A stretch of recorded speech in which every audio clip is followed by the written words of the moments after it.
आज के अनुग्रह दैनिक मनन में आप सभी मित्रों का एक बार फिर से मैं आपका मित्र अजीत होरो हार्दिक स्वागत करता हूं। मित्र, जैसा कि आप जानते हैं कि इन दिनों हम लगातार नए वर्ष की तैयारी पर मनन कर रहे हैं और हमने कई व्यावहारिक मुद्दों पर भी मनन किया है। आज के मनन में भी हम एक व्यावहारिक मुद्दे पर या पहलू पर जो जीवन में अत्यंत आवश्यक है बातचीत करेंगे। हमारे आज के मनन का विषय होगा हमें क्या करना चाहिए कि लोग हमें पसंद करें। रिपीट करूंगा, हमें क्या करना चाहिए कि लोग हमें पसंद करें। मेरे मित्र, हर व्यक्ति चाहता है कि उसे पसंद किया जाए। कोई नहीं चाहेगा कि लोग उसे नापसंद करें। अक्सर मैं लोगों को कहते हुए सुनता हूं कि लोग हमें पसंद नहीं करते। हमें लगता है कि लोग हमसे कतराते हैं या हमें अवॉइड करते हैं। मित्र, इस समय कहना चाहता हूं, यदि आपको लोग पसंद करते हैं तो बहुत अच्छी बात है, लेकिन यदि अवॉइड करते हैं, ध्यान दीजिएगा, लेकिन लोग यदि हमें अवॉइड करते हैं तो आज का मनन हम सब के लिए है। नीति वचन 3 और उसके 4 में वचन कहता है, और तू परमेश्वर और मनुष्य दोनों का अनुग्रह पाएगा। मित्र, यहाँ पर दोनों के अनुग्रह की बात है। ऐसा नहीं कि सिर्फ परमेश्वर का अनुग्रह है और मनुष्यों का नहीं है, ऐसा नहीं है। और ये मैं नहीं कह रहा, ये वचन कहता है, और तू परमेश्वर और मनुष्य दोनों का अनुग्रह पाएगा। मित्र, यह परमेश्वर की प्रतिज्ञा है कि आपको मनुष्यों का भी अनुग्रह मिलेगा, यानी मनुष्य भी आपको पसंद करेंगे। अंग्रेजी में अनुग्रह के बदले फेवर शब्द आया है। इसका अर्थ हुआ कि आपको लोगों का भी सपोर्ट या फेवर मिलेगा, आप पसंद किए जाएंगे। तो इसका अर्थ ये हुआ कि लोग आपको अवॉइड नहीं करेंगे, लेकिन आपको पसंद करेंगे, आपकी प्रशंसा करेंगे। मित्र, अक्सर लोग कहते हैं कि हमें मनुष्यों के फेवर की जरूरत नहीं है। जी, मनुष्यों के फेवर की हमको ज़रूरत नहीं है। हम तो बस खुदा को प्रसन्न करते हैं, सिर्फ खुदा का फेवर मिल जाए बहुत है। मित्र, इस प्रकार की बातों को बहुत ध्यान से हमें विश्लेषण करना चाहिए। मनोविज्ञान के अनुसार इस प्रकार की बातें लोग हताशा में करते हैं। जब देखते हैं कि कोई मनुष्य उन्हें पसंद नहीं करता तो वे खुदा की आड़ लेते हैं और अपने आप को जस्टिफाई करते हैं। आइए देखते हैं कि परमेश्वर का वचन क्या कहता है कि परमेश्वर जब प्रसन्न होता है तो वो क्या करता है हमारे जीवनों के साथ। यहोशू 3 और उसके 7 में देखिए किस प्रकार से लिखा है।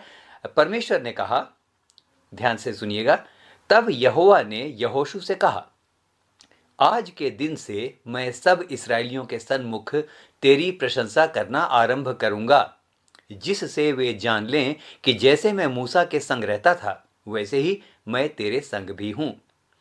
मित्र, सच्ची बात तो यह है कि जब परमेश्वर किसी से प्रसन्न होता है तो वो लोगों के मध्य भी उसकी प्रशंसा करता है। लोगों के मन में भी वो उस व्यक्ति के प्रति प्रशंसा के भावों को डालता है। जब परमेश्वर किसी से प्रसन्न होता है तो यहां तक होता है मेरे मित्रों कि उसके शत्रु भी उसकी प्रशंसा करते हैं और दोस्ती करने का प्रयास करते हैं। नीति वचन में एक जगह लिखा है, जब परमेश्वर प्रसन्न होगा तो तेरे शत्रु भी तुझसे मेल करने का प्रयास करेंगे। मित्र, आइए एक उदाहरण और देखें कि हमारे प्रभु का जीवन कैसा था। लूका 5 और उसके 52 में इस प्रकार से लिखा है, और यीशु बुद्धि और डील डौल में और परमेश्वर और मनुष्यों के अनुग्रह में बढ़ता गया और सब मनुष्य उससे प्रसन्न थे। मित्र, मैं ये नहीं कह रहा हूं कि हमेशा हमको पसंद किया जाएगा। सुसमाचार के कारण, हमारे सत्य पर चलने के कारण हमको नापसंद भी किया जा सकता है, लेकिन यह मनन मैं एक व्यावहारिक या प्रैक्टिकल पहलू पर बना रहा हूं, जो कि आमतौर पर बातें होती हैं। आइए अब देखें कि हम क्या करें कि लोग हमें पसंद करें। What should we do to be liked by others? तो सबसे पहली बात, ध्यान से सुनिएगा, बात बात में किसी चीज की बुराई करना और आलोचना करना छोड़ दीजिए। रिपीट करूं, बात बात में किसी चीज की बुराई करना और लोगों की आलोचना करना छोड़ दीजिए। ये ठीक नहीं है। ध्यान के साथ सुनिएगा मेरे मित्रों, अक्सर हम आलोचना करते हैं, ये ठीक नहीं है, वो ठीक नहीं है, वो पास्टर ठीक नहीं है, वो कलीसिया ठीक नहीं है, मेरे रिश्तेदार, अरे सब के सब ऐसे ही हैं। मित्र, ऐसे लोगों को कोई पसंद नहीं करता जो बात बात में आलोचना करते हैं।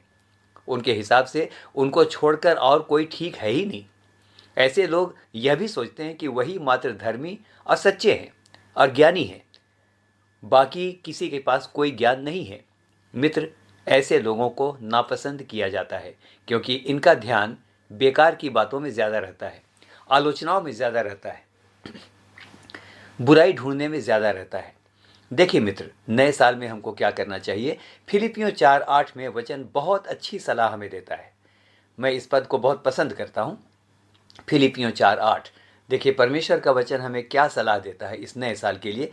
निदान हे भाइयों, जो जो बातें सत्य हैं और जो जो बातें आदरणीय हैं और जो जो बातें उचित हैं और जो जो बातें पवित्र हैं और जो जो बातें सुहावनी हैं और जो बातें मनभावनी हैं, निदान जो जो सद्गुण और प्रशंसा की बातें हैं, उन्हीं पर ध्यान लगाया करो। मित्र, वचन कहता है हम इन्हीं बातों पर ध्यान लगाएं, बाकी वस्तुओं पर हमें ध्यान लगाने की आवश्यकता नहीं है। मित्र, एक बात कहूं, बुरे से बुरे मनुष्य में भी कोई ना कोई बात इतनी अच्छी होगी जो शायद हमारे अंदर भी नहीं है। इसलिए प्रयास करें कि हर बात में आलोचना ना करें, हर बात में मीन मेख ना निकालें, हर बात में हम उसको नकारात्मक ढंग से ना देखें, लेकिन प्रयास करें कि अच्छी बातों को देखें और प्रयास करें कि लोगों की प्रशंसा करें। लिख कर देता हूं कि लोग हमें पसंद करना शुरू कर देंगे। दूसरी बात, यदि हम चाहते हैं कि लोग हमें पसंद करें तो मीन मेख निकालना हमें छोड़ना होगा। कुछ लोगों की समस्या है कि वे हमेशा शिकायतों से भरे रहते हैं। आलोचना करना और शिकायत करना दोनों अलग अलग बातें हैं। कुछ लोगों की समस्या है कि वे हमेशा शिकायतों से भरे रहते हैं। इसने ऐसा कर दिया, उसने वैसा कर दिया, फलाने को देखो वो कभी नमस्कार नहीं करता, मैं इसलिए सफल नहीं हो पाया कि दूसरे ने ऐसा कर दिया था, यदि उसने ऐसा नहीं किया होता तो मैं पक्का सफल हो जाता, मुझे तो उससे बड़ी शिकायत है। मेरे मित्र, ऐसे लोगों को सबसे शिकायत ही रहती है। वे अपनी कमजोरी नहीं मानते और शिकायत करके उसे दूसरों पर थोपना चाहते हैं। आप ऐसे लोगों से मिलने जाइए और देखिएगा कि छूटते ही वे शिकायत करना शुरू कर देंगे, ऐसा कि कान पकने लगेंगे। मित्र, फिलिपियों 2:14 में वचन कहता है, सब काम बिना कुड़कुड़ाए और बिना वाद विवाद के किया करो। वचन में हमने इस्राएलियों की यात्रा के बारे में पढ़ा है। वे शिकायत करने वाले, आलोचना करने वाले, कुड़कुड़ाने वाले लोग थे। खाना नहीं है, पानी नहीं है, मूसा ठीक नहीं है, अच्छा होता कि हम मिस्र में ही रह जाते, अरे ये कौन सी जगह है, ये तो पूरा रेगिस्तान है, इस जंगल में मूसा तू हमें क्यों ले आया। मित्र, ये जीवन भर शिकायत करते रहे। ध्यान के साथ सुनिएगा, उनकी शिकायत को परमेश्वर ने बुरा माना और यही कारण है कि जितने मिस्र की गुलामी से निकले थे उनमें से मात्र 2 लोग ही कनान की भूमि तक पहुंचने पाए, बाकी लोग मार्ग में ही नाश हो गए। तो निष्कर्ष ये निकला मित्र कि लगातार शिकायत करते रहने वालों को कोई पसंद नहीं करता। ऐसे लोगों को देखकर ही लोग रास्ता बदल लेते हैं, क्योंकि उन्हें मालूम है कि मुलाकात होगी और शिकायतों की बौछार शुरू हो जाएगी। बौछार, जी हाँ, वो फ़ोन नहीं करता, वो फ़ोन नहीं उठाती, मैसेज में ब्लू टिक हो गया है, पढ़ा ज़रूर होगा लेकिन उसका घमंड देखो।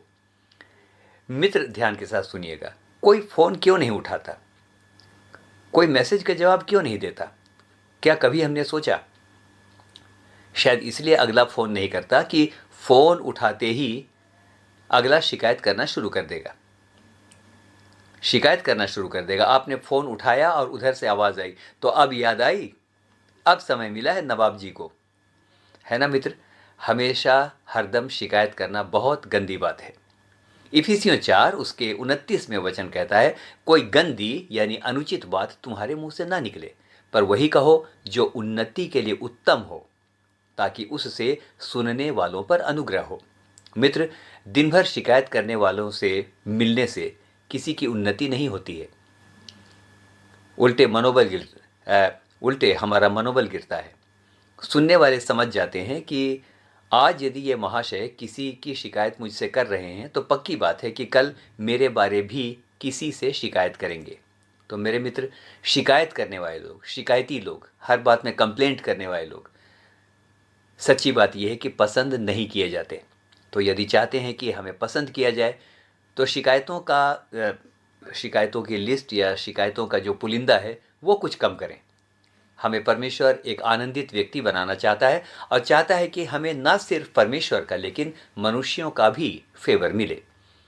आइए तीसरी और अंतिम बात इस नए साल में जो हमको ध्यान देना चाहिए, जो साल आना चाहता है अब, यदि चाहते हैं कि लोग हमें पसंद करें तो हमें प्रसन्न रहना सीखना चाहिए। वचन फिलिपियों 4:4 में इस प्रकार से कहता है, प्रभु में सदा आनंदित रहो। मैं फिर कहता हूं, आनंदित रहो। मित्र, यदि उस समय आनंदित हैं जब सब कुछ हमारे हिसाब से हो रहा है, अच्छा हो रहा है, अच्छे अच्छे कपड़े हैं, खाने पीने के लिए सब कुछ है, लोग जय जय कर रहे हैं, ऐसे में यदि कोई आनंदित हो तो कौन सी बड़ी बात है। ऐसे में तो संसार के लोग भी आनंदित रहते हैं। वचन कहता है प्रभु में सदा आनंदित रहो, और आगे लिखा है मैं फिर कहता हूं आनंदित रहो। फिलिपियों की पत्री को संत पौलुस ने लिखा। उसने इसीलिए लिखा मैं फिर कहता हूं आनंदित रहो, क्योंकि उसे पता था एक बार कहने से कोई सुनेगा नहीं, इसलिए उसको रिपीट करना पड़ा। एंड आई से अगेन एंड अगेन आई से रिजॉइस इन द लॉर्ड। मित्र, एक मनोवैज्ञानिक बात आपको बताता हूं।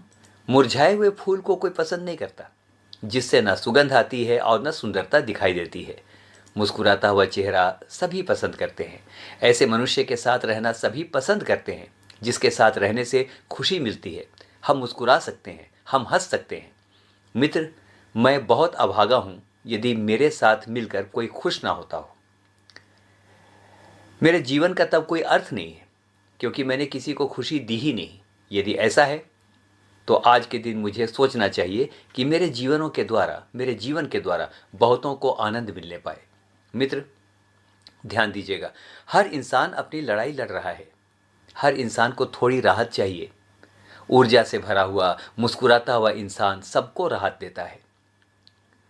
कुछ लोग ऐसे भी हैं जो मुस्कुराते ही नहीं है, मुस्कुराने में अपना अपमान समझते हैं। मैं और मुस्कुराऊं, I am a serious person. ऐसा नहीं होता है मित्र, क्योंकि परमेश्वर का आनंद, दाऊद कहता है मेरा कटोरा छल छला रहा है। हमारा जीवन छलकता हुआ, आनंद से भरा हुआ दिखाई देना चाहिए, चाहे कुछ भी होता रहे। हमें प्रभु आनंदित रहना सिखाता है। भविष्य की चिंता ना करें, क्योंकि हमारा भविष्य, हम नहीं जानते कि हमारा भविष्य क्या है, पर हम इतना जानते हैं कि हमारा भविष्य परमेश्वर के हाथ में है।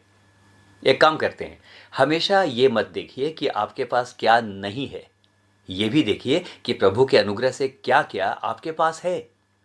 हमेशा रोते नहीं रहना चाहिए।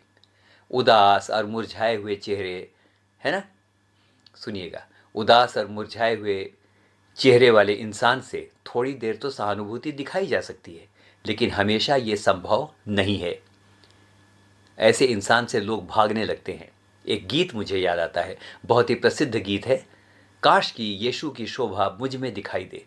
मित्र, जिस दिन यीशु हमारे जीवनों से दिखने लगेगा, धन्यवादी जीवन, आनंदित जीवन, छलछलाता हुआ जीवन हमारे अंदर से दिखने लगेगा, लोग हमें पसंद करेंगे, क्योंकि हम जिस प्रभु का दावा अपने जीवन में करते हैं वह लोगों को दिखने लगेगा।